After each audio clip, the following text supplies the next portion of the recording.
JDU आपस में बांट लेंगे। वहां 23 की 23 सीटों पर संजय राउत महाराष्ट्र में कह रहे हैं हम चुनाव लड़ेंगे 23 सीटों पर, तो बचेगा क्या आप लोगों के लिए? देखिए देना नहीं चाहता है। प्रदेशों में जनता को जो क्षेत्रीय दल अपनी बपौती मानकर चल रहे हैं, तो मैं उनको कांग्रेस पार्टी की तरफ से जवाब देना चाहता हूं कि इस देश की जनता या उत्तर प्रदेश की जनता किसी की निजी जागीर नहीं है। जो जनता के लिए काम करेगा, जो जनता के मुद्दों पर सड़क से लेकर संसद तक लड़ेगा, जनता उस पर विश्वास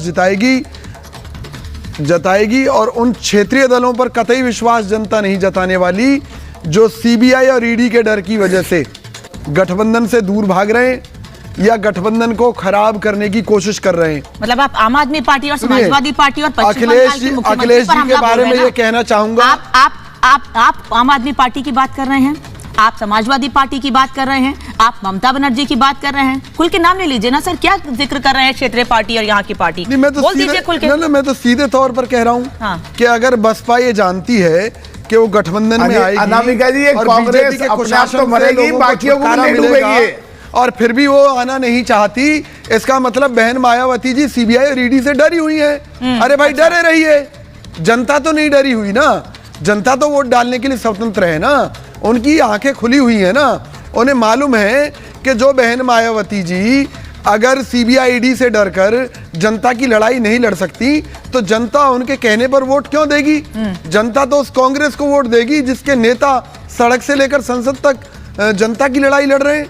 और जहां तक देखिए ये मुलायम सिंह यादव जी की और उनके सुपुत्र अखिलेश यादव जी की मैं आपको बता दूं, अखिलेश यादव जी के लिए मायावती अछूत हो सकती हैं, लेकिन हम सर्वधर्म सद्भाव में भरोसा रखते हैं। कांग्रेस पार्टी बहन मायावती जी की पूरी। अच्छा, तभी अब 15 जनवरी को भगवान राम याद आ रहे हैं। अगर वो आएंगी तो उनका स्वागत है। 15 जनवरी को भगवान राम याद आ रहे हैं, तो जनता जवाब देगी। तभी 15 जनवरी को भगवान राम याद आ रहे हैं, जिनके अस्तित्व को ही नकार दिया कांग्रेस पार्टी ने।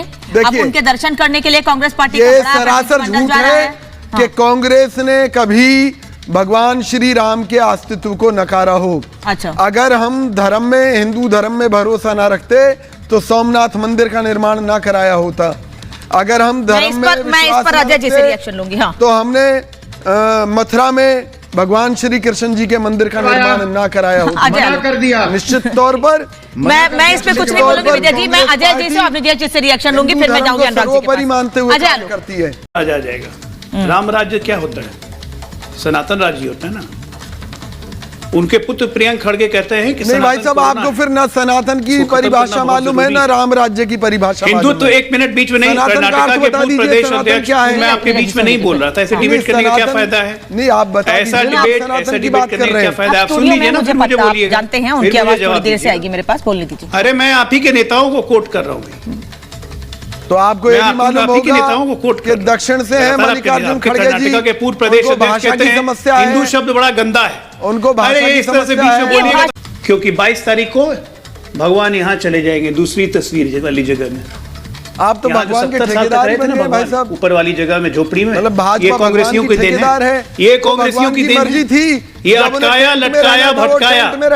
राम को भी अटका दिया, लटका दिया, भटका दिया तुष्टीकरण की राजनीति में। ये तो पूरे कांग्रेस ये जानते हैं भगवान यहाँ से वहां क्यों गए? बोलिए अजय जी, बोलिए। भगवान यहाँ से वहां क्यों जा रहे हैं जानते हैं? अरे उनकी इच्छा है से निकल के अपने या मोदी जी की इच्छा के कारण जा रहे हैं?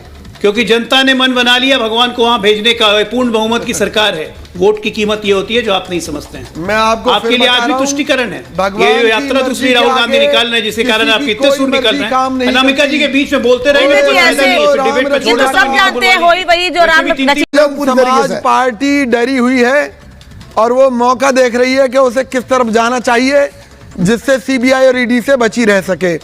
ऐसी डरी हुई पार्टियों को देश की जनता हाथ जोड़ती है और कहती है कि आपको सत्ता क्या, आपको राजनीति में रहने का भी हक नहीं है। अरे देश के लिए लड़ने की बात करते हैं आप, आपकी पार्टी कहाँ देश के लिए लड़ रही है? सीबीआई से तो नहीं, सुपड़ा साफ करो। भेड़िए और भेड़ वाली कहानी तो सुनी होगी ना कि भाई तूने पानी झूठा नहीं किया, तेरे पिताजी ने किया होगा।